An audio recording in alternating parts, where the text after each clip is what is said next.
Bienvenidos a Frecuencia Pantera, su podcast en el que hablaremos un poco sobre la vida estudiantil y no tan estudiante. Y pues en esta ocasión también hablaremos de libros, como no. Tenemos aquí a nuestra invitada Mara Romero. Gracias. Y pues aquí, como se puede ver, tenemos un ejemplar de su libro. Estuvo aquí presente en la FLI presentando.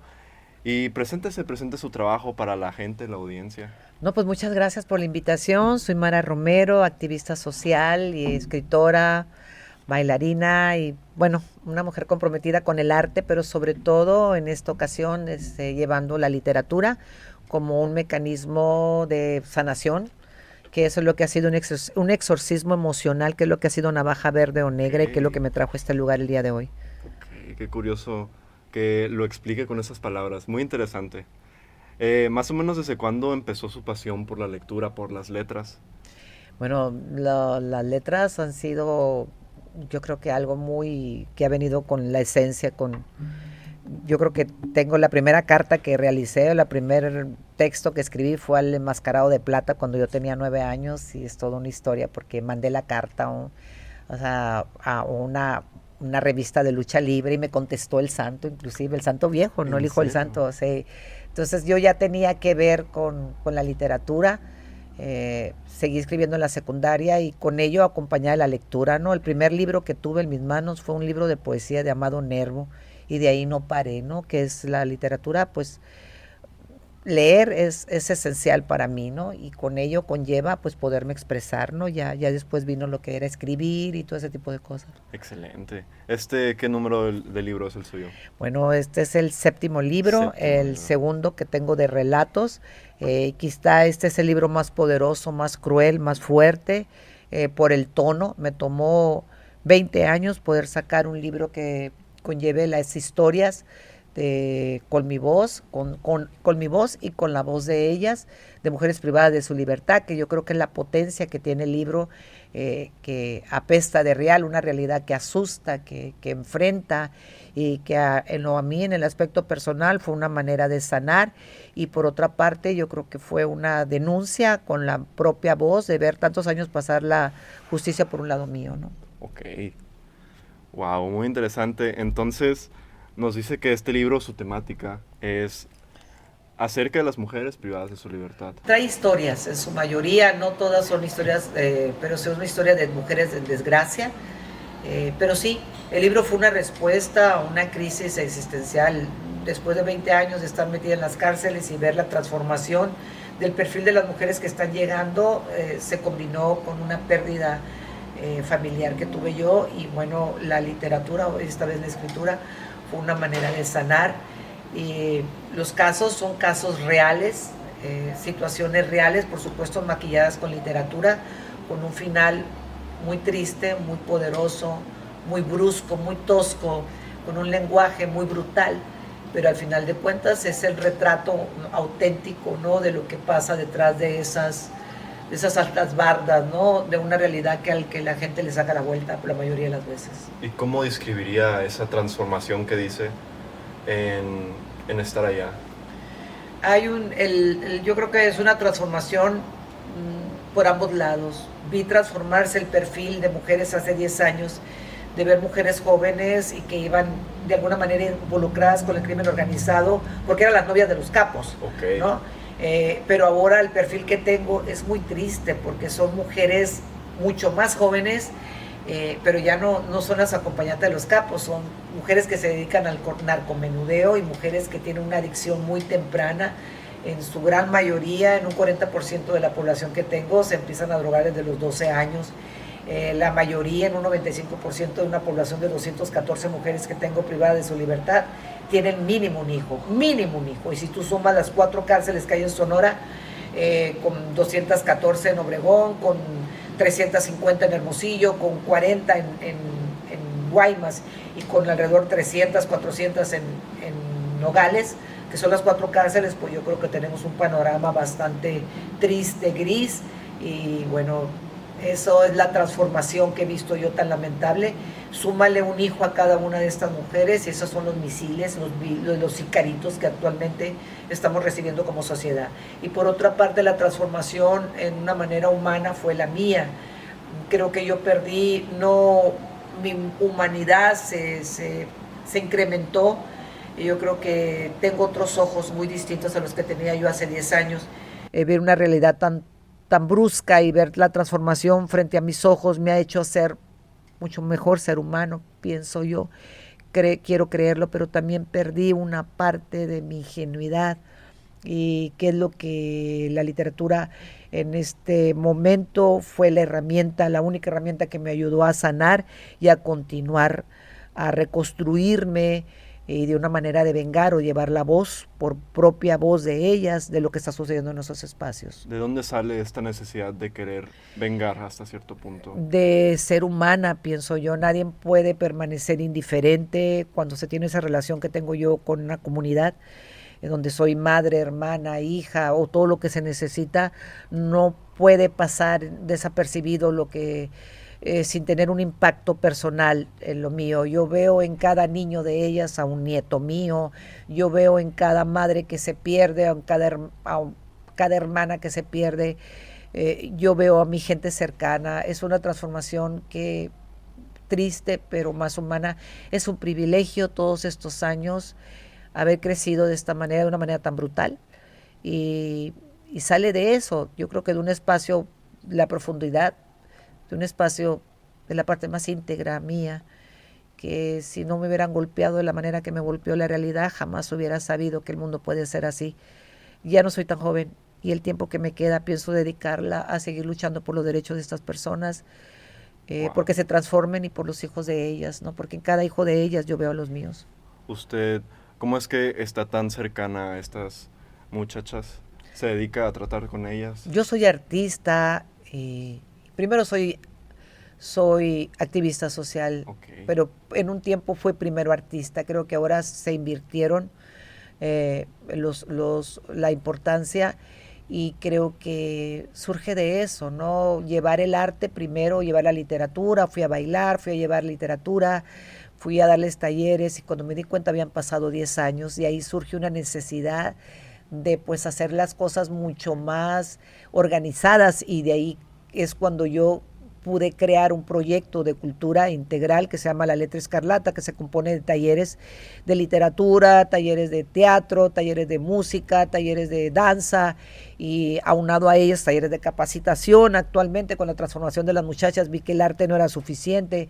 Estamos capacitándolas en diferentes aspectos de empoderamiento, y claro, con ellos no voy yo solamente yo, va mi colectivo, y por supuesto el sistema estatal penitenciario, que de alguna manera pues está batallando tanto con tanta gente. Estamos sobrepoblados, pero que al final de cuentas me dejan trabajar, y somos un equipo, ¿no? Junto con el Ayuntamiento de Cajeme actualmente, con varios gentes artistas que se suman al proyecto, y ahí vamos, ¿no? Ok, excelente. ¿Usted es de aquí, de Obregón? Sí, de Obregón, aquí nací en Obregón. Ok.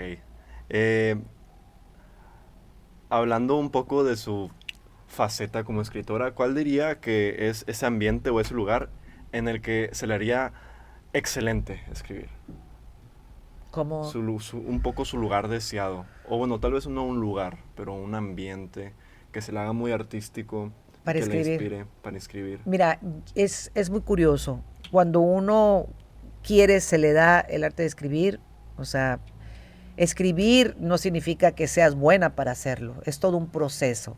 Es todo un crecimiento, y es todo un compromiso. Yo le tengo mucho respeto a la literatura, porque tengo un maestro excelente, el poeta mayor vivo de Sonora, que es Juan Mans. Yo tengo 6 libros de poesía. Dejé de escribir poesía porque pensé que él había escrito lo suficiente, y no creo que también, teniendo tantos poetas buenos a mi alrededor.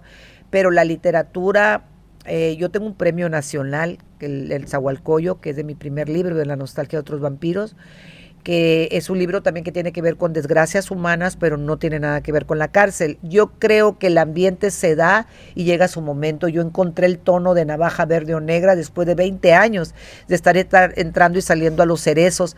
Creo que fue cuando yo pisé fondo de una manera emocional, cuando vi la realidad con unos ojos que a la edad que tengo yo ya no me voy con la primera, de ver, o sea, que existe, y reconocer sobre todo que a veces el daño es irreparable, entender que hay personas que son malas, entender que hay personas que no van a cambiar.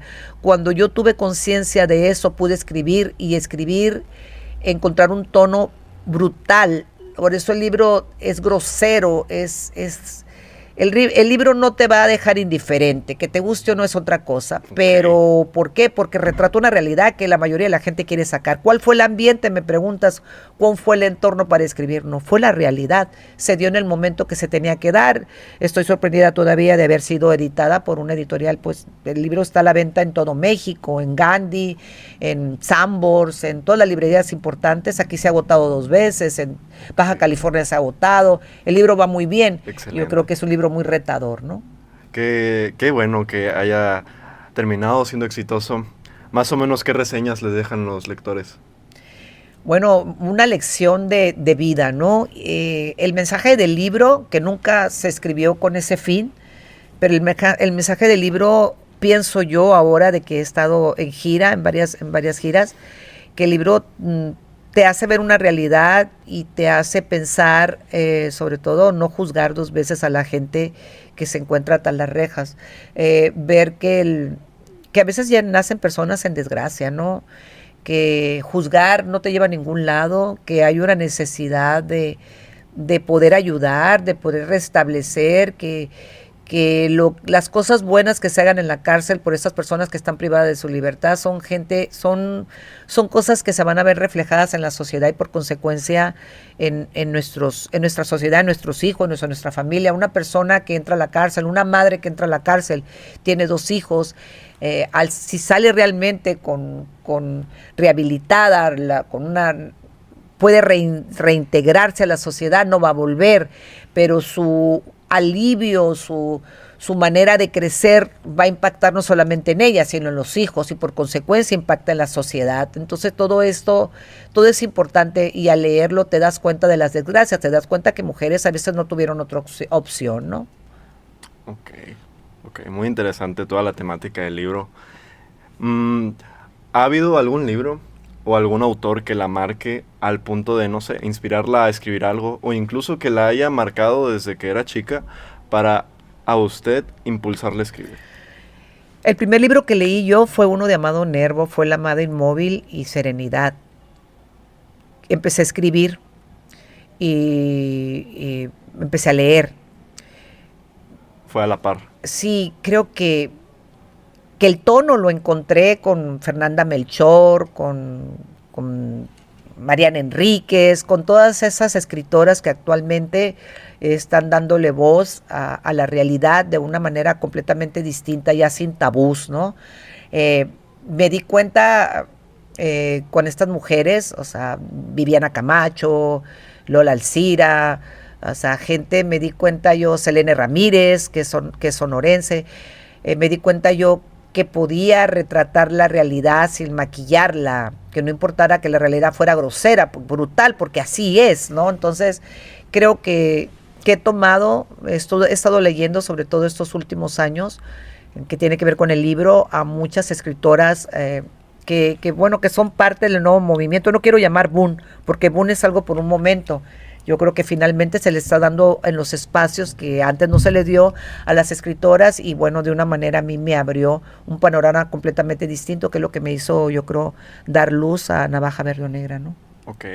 ¿Cuáles son algunos de sus libros favoritos? Bueno, sobre todo empezando por todas este tipo de escritoras, ¿no? Que actualmente te estoy nombrando. ¿Le gusta más la poesía, literatura? Leo de todo. O sea, leo de todo lo que cae. Ahorita estoy bien clavada con Mariana Enrique, Bajar es lo peor, todo. He estado muy, muy comprometida leyendo porque son casos que te abren la cabeza, que te abren un mundo, ¿no? Pero nunca dejo de leer poesía. Okay. Creo que la poesía es esencial, sobre todo por los momentos y la situación en que estamos pasando. La poesía me ayuda a endulzarme o me ayuda de alguna manera a suavizarme el alma, ¿no? Yo creo que todos deberíamos de leer poesía, sí, ¿no? Sí. Independientemente de que escribas o no. Y en sí, pues, podríamos considerar que la vida es poesía. La vida en claro sí. Que sí, claro. Porque puede, inclusive si Navaja Verde es brutal, yo nunca he perdido la esperanza, tengo mucha fe en la gente y yo creo que eso es algo muy valioso y lo que me ayuda a seguir, que fuera yo sin eso, ¿no? Así es. Así nombrando alguna escritora, ¿qué opina de Pizarnik? Alejandra Pizarnik. Bueno, fue lo primero que leímos, ¿no? Pizarnik la leí todita entera desde muy chica, creo que es un referente sin lugar a dudas, o sea, yo creo que le leí en mi adolescencia cuando, Ok. bueno, nos da por los poetas malditos y todo Ok. eso. Sí. Creo que es mucho más que eso, la Pizarnik. Me gusta todo su poesía, pero me gusta más el libro que sacó de la Condesa Sangrienta. Me gustan Ok. mucho los vampiros y los hombres lobos y ese tipo de rollos. Entonces creo que hizo un gran trabajo en una reinterpretación, ¿no?, de la vida del personaje. Pero claro, me encanta, cómo no, es un referente, ¿no?, sin lugar a dudas. Si pudiera vivir por un tiempo en un universo literario, ¿cuál le gustaría? Bueno, yo creo que en el mundo de Rambo, Interesante. cuando empieza a surgir, cuando se me hace Rambo sin lugar a dudas, se me hace un referente bien importante en lo que viene siendo, pues eso es cuando la voz explota, cuando salen las ideas, cuando se liberan la literatura, todo lo que es Verlaine, toda esa época, yo creo que ahí empezaría, ¿no? O sea, que quizá ahí, ¿no? Quizá ahí. Por la libertad, ¿no? Por la irreverencia y por todo eso. Interesante. ¿Hay algún libro que le guste a todo el mundo, pero que usted no soporte? O autor también. ¿Libro o autor? Fíjate que no. O sea, tengo la costumbre, y es una costumbre que he tratado de heredar con las plebes. Fíjate que no, o sea, no tomo un libro que no me enganche. No me importa de quién sea. O sea, hay libros que pueden ser súper premiados y que a final de cuentas a mí no me dicen nada, no me sacude, y puede ser un autor completamente desconocido y me prendo del libro. Ok. No soy tan radical soy muy insolente en ese sentido. O sea, por ejemplo, te voy a poner un ejemplo. En el Cerezo, en los talleres que doy yo, a veces no les gusta Octavio Paz y puede ser una irreverencia, ¿no? Pero yo respeto todo eso. Yo les digo a las plebes, ¿no? Las plebes prefieren a otro autor, o agarran la novela negra o algo. Mm, Y yo respeto todo eso, ¿no? Yo no tomo un libro que no me llame, o puedo tenerlo y si las primeras páginas no me enganchan, no me importa quién sea el autor. ok.